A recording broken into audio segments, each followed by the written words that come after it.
guys, my name is Ayo Bankole. Ayo Bankole Akintujoye. We're excited to welcome you to the Diaries podcast, where we're going to be talking to the business leaders, influencers, actors, entrepreneurs, and anybody else who makes the economy tick, the African economy, the Nigerian economy, and the global ecosystem.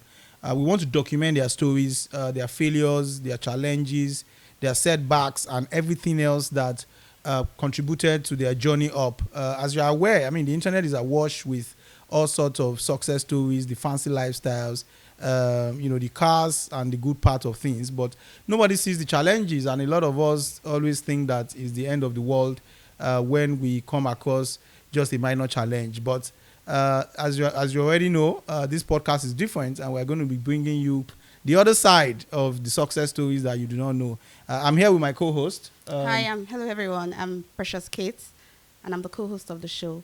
This is Diaries, and we're so excited to have you view us. This diary gives a platform for people to understand that failure is just a path of success. As a matter of fact, being a failure means you're trying to do something, and it's okay. So we're going to be hosting a very great man and a resilient and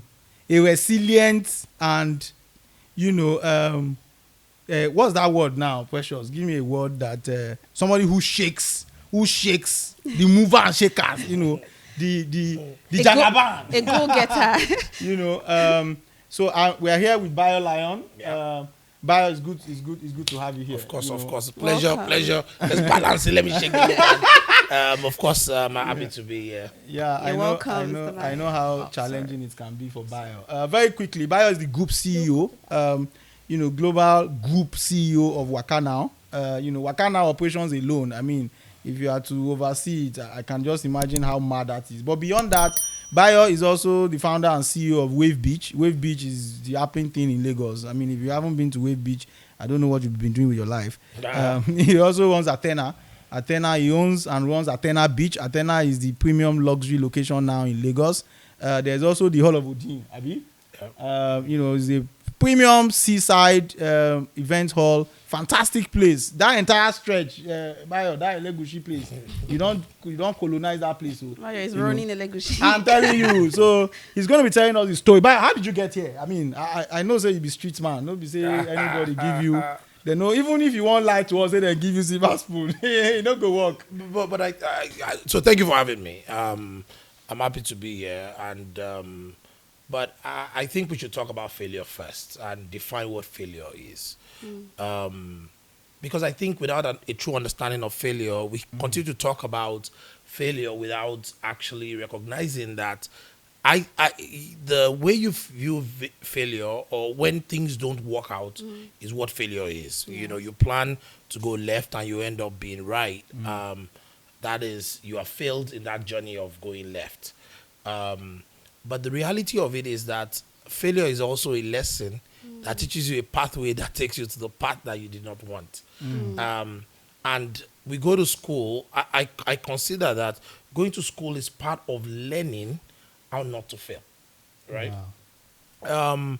So when people ask me how did I get here, even me, I don't know, right? But what I know is that I wasn't born with a wooden spoon. Neither was I born with a silver, so I think I'm somewhere within the wood and the silver. Because every time I get a chance to speak to people about failure or talk about success, I say, I was born lucky. I was born really, really lucky. But my life started with failure. My father died when I was 2. For a lot of people, my father, of course, was the breadwinner. My mother was in college when my father died. So, of course, I was born into a life of a single mother raising 6 children. Wow. And I'm the last of 6. Of course, my siblings, if they get to watch this podcast, they'll be like, because I was the problem of the family. The black sheep. I'm not black. I'm a little deeper than black. Wow. How deep? A little deeper than black. Like on Valentine's Day, I posted in the family group, I love most of you. Oh yeah. No more. Not all. Not all. Don't bust my head. That's deep. Not all. But you see, the point is, my getting here was simple. Born, family of 6, last born, mother raised me. lucky to go to private schools for primary school, lucky to get into Model College as part of the early set of Model College Mero. Yeah. So I went to my Mero. zone be that. I know, right? I was lucky. I know, but I know there's something dead here. So I was lucky to go to one of the best schools at that time Yes. in Lagos. I was lucky to go to. I failed JAMB first. During we're writing JAMB and I had an asthma attack in the middle of JAMB, so I had to stop writing the exam to go take care of myself. So I couldn't get into the university the year I graduated. So I had to wait 1 year. I went to a polytechnic, Osun State Polytechnic, because when I was doing polyjam, I said I'm not going to go here. So why we? So I just filled the one my sister accidentally went to too. So I filled it in, and I think I took Yaba Tech as second choice. So I ended up going to Osun State Polytechnic. Which one is Osun State? That's the Ire Poly. Yeah. So I went to Ire Poly. Good stories. Ended up doing JAMB again, ended up passing JAMB, ended up going to the university. I went to Bayo University, the best university in the world, the best absolute university in the world, the best university in the world. But I didn't get the course that I wanted. I failed again on that path. I got into demography. I wanted to study economics. And I tried to switch from demography to economics, and it was almost impossible. Like every attempt that I made, I failed to get into economics. And I finished in demography. Demography and social statistics, that's what we call it. I've never heard of that course before. Exactly. Demography. Wow. Demography is the study of population. Yeah. Study of people, reproductive health and things like that. Everything that has to do with mortality, mobility, migration, the movement of people, population was demography. And as I was studying that course, that I was studying about the human evolution, about birth, death, and migration, I didn't know that it was going to be something that was going to become useful to me. To me, I considered it a failure. There's a very strong mathematical part of what I studied, very, very strong math base, because we had to do statistics. Statistics was a very strong course. And I was kind of weird. I was doing the hardest math courses because that was the only thing that I had solace in. And I didn't fail out of university, thank Jesus, but I failed. I did not get a 2-1. I graduated with a 2-2. I was one of the students that wanted a draw. But you see, the point is, in everything in life that I experienced as an individual, I just had faith that, if I put the right effort in, if I put the right tenacity in, even if I fall, as long as I can get back up, I will make it. Yeah. And I think it was that belief that made me, leave. I didn't change my NYSC. They posted me to Kano. I went to Kano. I just believe that no matter where you plant me, I'm like a seed, right? You can't bury me, man. If you bury me, I'm going to grow, right? But you see, to grow means that I have to fail first. I have to get buried, and sometimes I wasn't afraid of getting buried, and I think the lack of that fear of failure was one continued to propel me to success. And the story continues and continues and continues. And I started my first business. Of course, my first business was selling nylon bag, waist nylon, when I was 13. I ran that business till I left university. The black nylon bags? No. So when you go to factories always have nylon bag that they used to bring their plastic containers. Okay. They used to buy the plastic containers. A lot of them didn't have injection mold machines. So they used to buy the plastic containers and they used to bring it in white, big, sack-looking nylon bags. And it was waste to them afterwards. So I used to collect that waste and resell it to people that used to grind those plastics to make what we call it palletization. And you were 13? Yes. That's impressive. But how did you get access to all of this? There was a guy that was our tenant that had waste nylon that didn't have. So I started selling to Mola. From Mola, I started selling to people that take it to Kaduna to go grind. From there, we started a grinder that in Bagada. And I always say this, that one of the things that I think that made me very successful, and I say this to every parent that is listening to this or that will listen to this, was that my parents never stopped me from trying things. My mother would say, "What's the worst that will happen? Go try it." Like, I love to debate. My mother would say, "Go try it." I love to do this. My mother would say, "Go do it." I say, I want to do this. My mother would say, "Go do it." The encouragement of my mother and my family allowed me to fail and succeed and find my own path. And that was an encouraging factor that helped me in the journey. And, let's be honest let's be honest with ourselves. They created a safety net for me that allowed me to try bolder things and be willing to fail. You see, so oftentimes when people don't have safety nets, they don't try bold moves, right? Bayo, I must, please. I've listened to you talk about yourself, talk about how you started. And one thing I've noticed is how you bring the positivity out of your story. Yeah. Let me recount like some things you have said that to me, I feel like if somebody else was going through this, it's a very depressing reality. You were selling nylon at 13. At 13, right now, the children of 13 years old nowadays are being pampered. They cannot even do things for themselves. At 13, you were able to have the idea to establish a business, and you were able to know that, this is a path I would love, and you were being encouraged. You talked about, I'm just saying this because there are things that people go through that they are depressed about. Something you sound that that you made, that you've said and made it seem so easy. Yeah, because it's a major issue. It's a major. These are major issues because people are raising children that are emotionally imbalanced and emotionally weak. But they are also saying that it's child labor and children should not be working. Now, you just talked about how you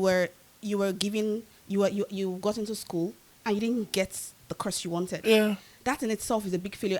Like people, like youth nowadays, if they do not achieve things, like they break.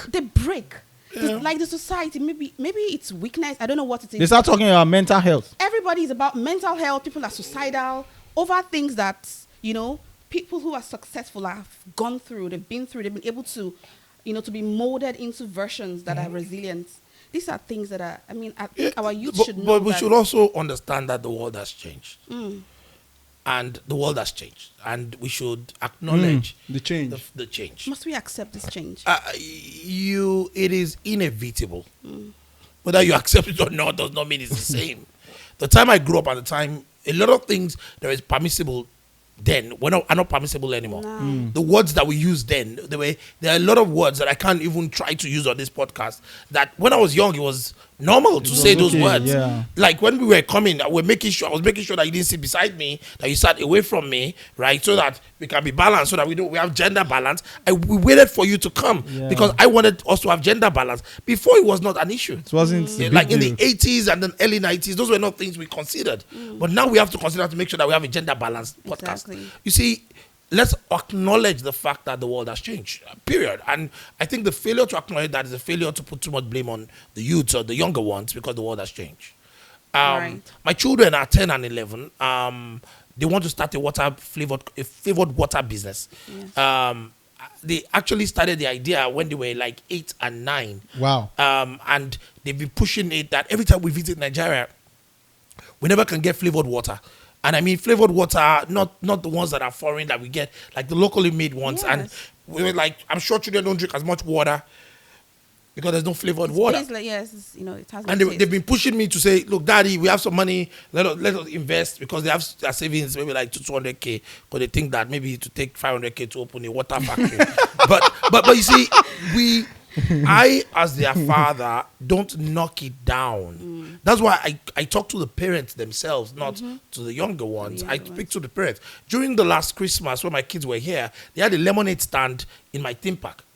They were selling lemonade to other children and getting cash. They brought the mix from lemonade from the US when they were coming, and they had a lemonade stand. And they made it by themselves. And they made it themselves at the theme park at Wave Beach. And they were selling it. We gave them a lemonade stand. They were selling. My children don't need the money. Like the money that I made, my mother never collected out of it. It was for me to be, when I was young, I was a star boy, and I could drive. I started driving at 14. Started driving at 14. My mother left me. They were like, Bayo, whatever you want to be, go and be it. I'm right behind you. And I'm sure I can speak for that. Now, there was an example in front of me. That's why I said I'm lucky. I remember my brother started a wine business. I remember I started a baking burger business. I remember I started a video club. I remember that there was somebody in my house that that started this air cream called Soulmate. Yes. The air cream called Soulmate started from my house. We started from his own house, then he became our tenant. Oh, wow. Early on, I saw him grow that business. It was the one that had the waist nylon that I started selling. I saw models of people that started from nothing to something. I was lucky to be surrounded, and my mother was intentional about who we're surrounded with. There were people that were advancing and doing stuff, and there were people that were also failing, that my mother would sit us down and tell us the story. She would not hide from the story. When my mother's business failed and she had to pivot from selling beer to opening a school that she went to school for, right? She talked to us about it. She said, look, the beer business does not have enough margin. This is why it is failing. It's not enough to take care of you guys. I have to sell so much volume to make so little money. And, you know, those lessons were the things that shaped me into today. My mother never hid information about failure from me. You know, when the car goes bad, my mother wasn't shy to cry in front of me. I've seen my mother break down. Like, I remember one day I was in the car and the Volkswagen that my mother was driving at the time started sliding down a hill. And I was in the car, and the car went all the way and hit another car. My mother was coming out of a house. She saw the car going, and she just broke down and cried at that failure. And then at that failure, as she was crying, she still entered the car and drove it home, even in the middle of that failure. Now, I can sit down here and tell you. That was a lesson from that. You know, I experienced my mother failing. I experienced her succeeding. So whatever challenges I was going through, I didn't think it was going to kill me.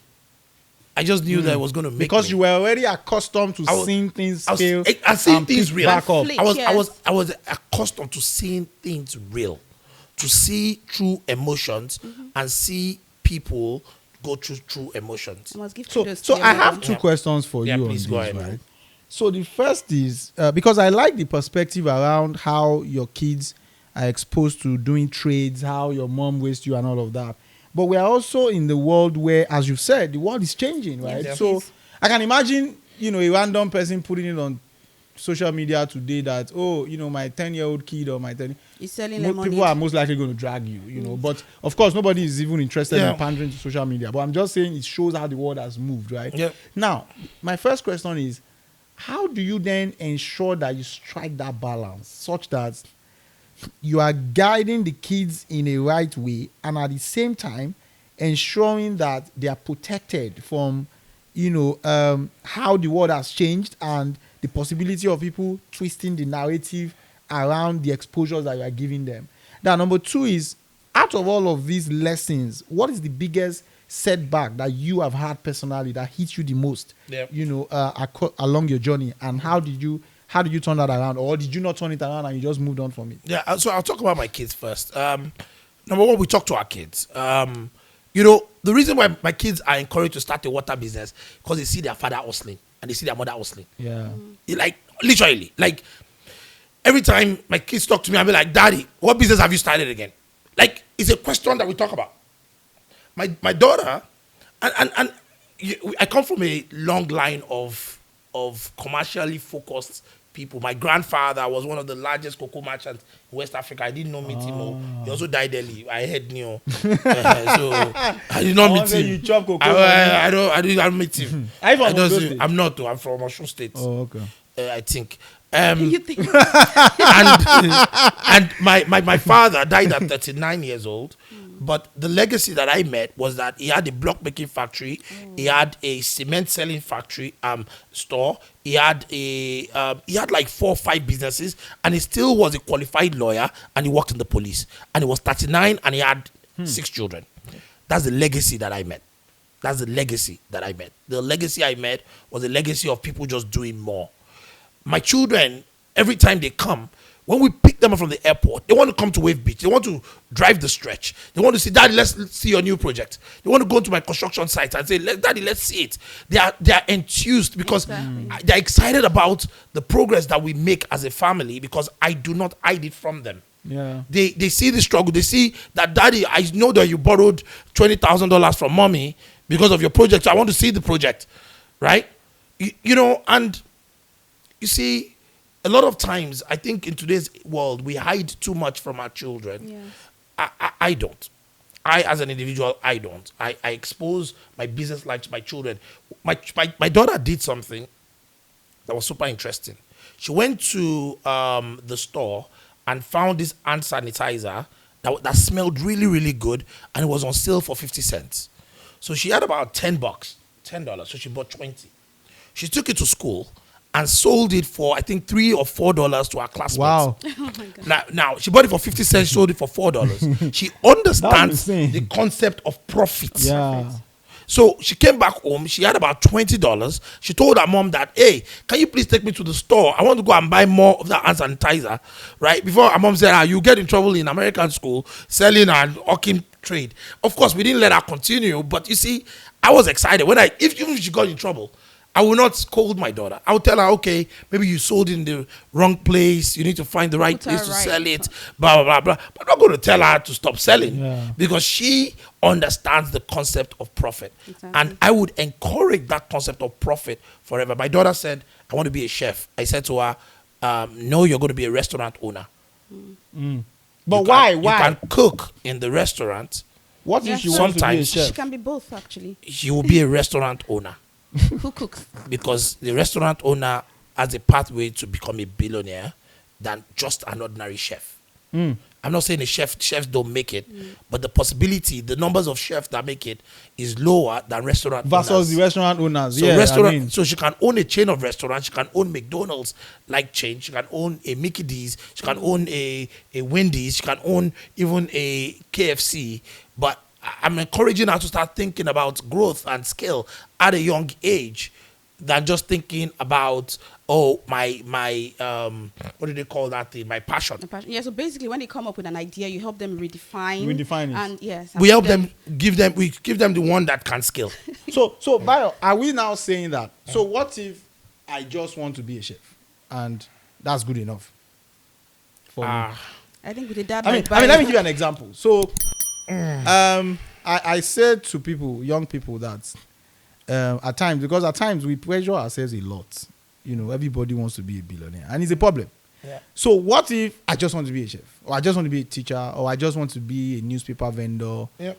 Or do you get what I mean? Yes. So, what are your views around that? So, if the kid says, for example, that I want to be a chef, right? Yeah. What is wrong with that? Nothing. Nothing. Absolutely nothing. I believe that success by itself is defined by the individual. That's right. And the individual has to pick where they want to be and where they want to be. I think sometimes success is thought to be monetary, right? But I also know the power of influence. And I know the power that the parents play by example. You see, the examples, there are chefs and there are chefs.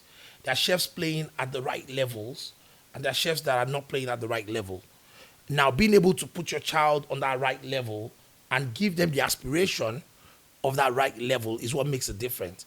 Yes, I nudge my daughter from chef to restaurant owner to owning a chain. But if she insisted that she wants to be a chef, I'd be like, okay, listen, how do you go cook at the level of Ramsey Golden? Exactly. Gordon, rather. Yeah. How do you cook at that level? How do you go do things? That means you have to do a TV show. That means you have to do this. That means you have to do that. You have to expose yourself. You have to more. You have to go do a Guinness Book of Record like Hilda did. You have to go do things that propels that skill or that passion that you have, aside just bottling you and you cooking in a house. If she says she wants to be a passionate chef for someone, I probably would have a problem with it. Let's be honest with ourselves. Exactly. But at the end of the day, maybe they tell her the truth. the truth. But at the end of the day, I would say this, and I'll say this to everyone, that my child's life is not my life. Yeah. I can only Fair nudge and push. But at the end of the day, Let her my be. children have to make their own choices. That's At some fantastic. point. And because again, it will be a No failure. matter how uncomfortable you are with Yes, the choice. it will be a failure to me that I have an unhappy child. So if that thing makes my child happy, hopefully it's not something I cannot live with. Then we have to make that find that balance. I want to talk about your second question Yes, about very important. my biggest setback since we're on the failure diaries. Maybe personal and professional. I don't know how people have that dichotomy between professional and personal, because I don't have. Okay. My personal is my professional, my professional is my personal. They are one and the same for me, because I always had a career, right? I've always worked. I've always earned a salary. Till tomorrow. I think they should pay today. Always. About that time. And I've always been a business owner. Most times my businesses gives me more money than my professional life. But I do enjoy my professional life. I think I'm passionate about my professional life. It's so surprising how passionate I am about my professional life. I am very emotionally passionate about it. And I'll give you an example of a time that I failed, and that it's possible that the failure itself can be, for a lot of people that know. I started a company called Mega Shoe Sale, and we used to sell shoes. We used to sell a lot of shoes. Yes. We used to bring 4,000 pairs of shoes into Lagos, and we sell it in one day. You import it? Yes, we bring it from America, and we sell it all in one day. It was an amazing business. I think we started in 2009 or 2010. I think April 2010 was the first shoe sale, and we ran that business for a while. It was amazing. We expanded from Lagos. Total maybe 9 years. Wow, that was a long time. Yeah, long time. We expanded from Lagos, went to Abuja, went to Port Harcourt. We did a 3-city 1-day sale. I mean, we used to bring shoes and bags, and I used to sell out. I used to be a bastard sellout guy. Like, I mean, like back then I used to make $30,000 in 1 day from selling shoes. What year was this, please? 2009. Start selling shoes. Good luck. And in the middle of my sale, Jumia came. Jumia, Konga came into the market. And girls will order shoes and do sales on return. So they'll order 10 shoes, bring them to their office. They'll try the shoe on, show their friends. I say, this one is nice. That one is nice. They'll return 9 and buy 1. Sometimes they'll return all 10. Wow. My shoe sale, you have to leave your house, drive to Ikeja City Mall or Silverbed, right? And when they drive, then they will come and rush with other girls before they pick the shoe that they like. Customers' mindset started changing. I tried to open a website that couldn't work. I opened salubata.com. I couldn't get the funding to scale it.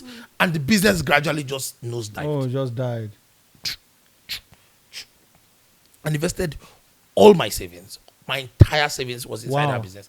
Everything was inside. And the lack of not having the financials to continue made me sad. How did you survive that? That's a very big. Then in the middle of that, I bought shoes and I imported them into Lagos, brought them through air, and NACO went on strike. NACO Airport went on strike. And for 2.5 months, my shoes were on the tarmac in NACO. Oh my God. Nigeria happened to you. And I borrowed money. I used my rent. I always use everything when I'm doing the shoe sale. Every liquidity that I had was inside the shoe sale, and I could not get it. And the business was declining. It's not plan B. I don't have anything called plan B. Everything in my life is plan A or that's why he's saying that he balances. It's plan A, but my safety net was at the end of the month, I'll get paid, and my bills was less than my salary. So the excess I can use, I can start to cut back and start to pay back. And I created a payment plan for everyone. And I got out of it. I think it took me like 6 or 7 months to recover. I got my shoes eventually. I sold what I could sell, blah, blah, blah. But you see, what I want to leave you with in this failure podcast is failure is not the end of the world. Failure is the lesson. You must not be blinded in taking the lesson. It is hard. It is emotional. It is painful. It is depressing. You will cry. You should cry. You should cry. You should go sit down somewhere, get under the cover, and drink ice cream if that makes you give you a little joy, and cry. I cried my eyes out because that was not how I intended to fail. And I didn't like how people were yelling at me and calling me and cussing me out for things that I had absolutely no control over. But I was honest with people. I picked people's calls. I told them the truth. People that harassed me, that shouted at me, I told them the truth. That, Oga, this is what happened. I would be able to pay you like this because this is my salary. This is what I can do. Some people said they were mad at me. They'll hang up. They'll call me back. But I made sure I kept my word and I paid them back. So in failure, you have to learn how to stand up. And when you fail, ask for help. Talk to people. Ask for help. Maybe somebody can just give you a handout. And somebody can just pull you up. You're good. If the more failures, I have more failures than successes. I'm sure we don't have enough time to cover it. But what I can say to you is that in all my failures, I never fail to take the lesson. And most times I write it down. And I always remind myself not just to go that path again. just a last one from me. Then maybe a last one from Precious. I like the angle of credits that you put in. Because a lot of people see credits as a taboo or as they think borrowing means problem, right? And you see that a lot of expansions, big things all over the world are funded by credits. Yeah. I mean, everybody is celebrating Dangote's refinery and all these things. And the man literally took over a $20 billion exposure to put in place that facility. What is your take on credit for entrepreneurs? And everybody now is leaving their jobs to be an entrepreneur, fancy star, but you have maintained that balance over the years. What does that mean for the average young man out there? And from there, maybe Precious would have our last thoughts. Okay, so number one, I believe in credit. I believe that you should take credit. I believe that you should take credit, but be careful not to take mismatched credit. Mismatched credit means that you take a short-term loan to go build a long-term project, or you take you are better off to take a long-term debt to go build a short-term project, and not the other way around. Because the time of your credit must be longer than the time of the project. Period. Yeah. Period. That's like the basic one. Number two is that you cannot go and borrow at 45% to do a 20% project. Yeah. Except you are going to turn it multiple times within that project. And if, and those are the places where people get into trouble. Number one, I believe in credit. I never borrow more than the capacity of my current business. So that means if I borrow 300 million, that's me. Maybe because I'm still learning this thing too. I want to be like Dangote. So I'm on the journey. I'm on the journey to learn, right? I always make sure that my current business can pay back the loan. It means that, my exposure to the loan, peradventure what I invested the loan into fails, I have a safety net to pay back. Backup, yeah. Right? Like the backup plan. Yes, I would have to strain this business to get cash to pay that. That's how I balance. But I do believe in credit. If somebody offers me credit tomorrow, I will take it. I actually believe that credit is a cheaper way of funding a business than equity. Equity. Equity have to pay you profit for life, and we are going to be profitable. Oh, sure. Yeah. Right? But debt, I pay back my debt and I own the profit. So I like debt financing. Your second question around maintaining a job. I think that most entrepreneurs need to go get a job. Like literally. I can tell you that for free, and I can say it till I die. Most entrepreneurs try to do this thing and think that a job is a taboo. I work, I earn a salary, they pay me. Like literally, yes. Yes, I get paid. I don't know how much, yes. Because my other business has enough money for but I still work. Because things will go wrong. Failures will happen. How are you able to balance that? I don't know what you mean. People sleep too much. Right. Lack of sleep. So maybe no sleep. I didn't say lack of sleep. Maybe no sleep. I didn't say that. I just say people sleep too much. Yeah. Look, people sleeping too much is a failure. You can't sleep your life away. See angu. Like, look, bro, you sleep 8 hours. That's 1/3 of your life. Yeah. Literally. That's 1/3 of your life. Yeah. No, it's a choice too. But I get guilty when I don't sleep enough. I slept at 2:30 a.m. this morning and I was up at 5:30. And I feel I'm guilty. I feel I'm not healthy. Okay. I don't know what to say to you. I don't. He said, okay. I don't know what to say to you because I'm up sometimes till 5 and I'm at work at 9. And but it's not healthy. That's what people say. I don't know. I don't know because then when I get to travel, I get to sleep. But there's time and season for it. There's times that I have to push my body. There are times that I look at my schedule and I say that, I can take the day off, I can work from home, I can nap a little bit, and I do it to take care of myself and make sure that my health is there, right? I don't call it. There's nothing called work-life balance. It's just balance. Balance. But let me say this to you, for anybody that cares. I know they want us to go. They are chasing us from the back of the thing. Don't mind them. We'll sack all of them. Amen. I say this to you that for me, people must choose what success means to them. Yeah. They must choose what failure means to them. But I can tell you that success has thousands of fathers, but failure is an orphan.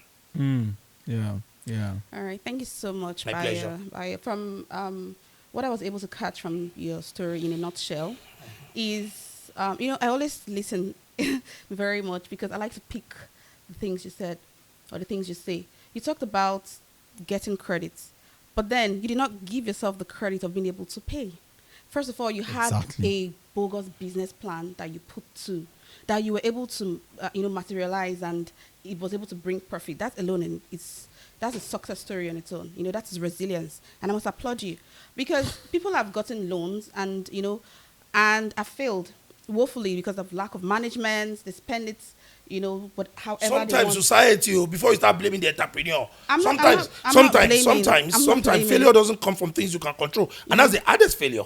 Yeah. You see, failures on things that you make a mistake. You made a mistake. You can blame yourself. Like There are FX things exposure, for like example. FX exposure. I know a Yes. guy that imported cars, right? And before the cars came, and he borrowed in FX. The FX had gone up, and the clearing cost of the car, he could not clear the car. Literally, he had to leave the car in the got port. stranded. Yes. And I mean, Precious will know that. She sells cars. Yes, I I will say this to you, that failure sometimes comes from things you can't control. And don't beat yourself down too much. Exactly. Create a plan. Just create a plan immediately. Say, okay, we have failed. We have made mistakes. How do we get out of it? Exactly. What are the alternatives? Write it out. Write it out. Option 1, option 2. Renegotiate. Bruh, there's nothing I cannot renegotiate. I'll call you and say, guy, it's not working. You see, but I don't run from my creditors. I don't hide from them. And I don't think that's the pick their discipline you're call. talking Yes, that's the about. discipline Yeah. I'm Some of talking us have a about. lot of money out that people have refused to pay. Yes, that's the The discipline I'm entrepreneurs talking that about. you see all over the And you now be TV, calling them, you now not they are pick. there drinking. We go to Wave Beach together. We sit down at the same table. are owing you They are doing big boys. Yeah. So what I'm saying is, They're going to call this part out. what I I'm hope saying they're not the PBN. so what I'm saying is, the one that you can control, you put in your best, and the ones you cannot control, of course, generally life, there's so many things that are beyond our control. But if you can control it, then do it right. Absolutely. And if you cannot, of course, I mean, Absolutely. you stand up and you do it all over again. Of course. Yeah. Thank Of you course. so much. Thank you so Brian. much for doing Pleasure, this with pleasure, us. pleasure. Thank you. Thank you so much. for Thank having you me. so much for Yeah, coming. thank you so much. So, guys, thank you so much for watching this episode. We'll see you again another time. Have a great day. Bye Thank bye. you, guys.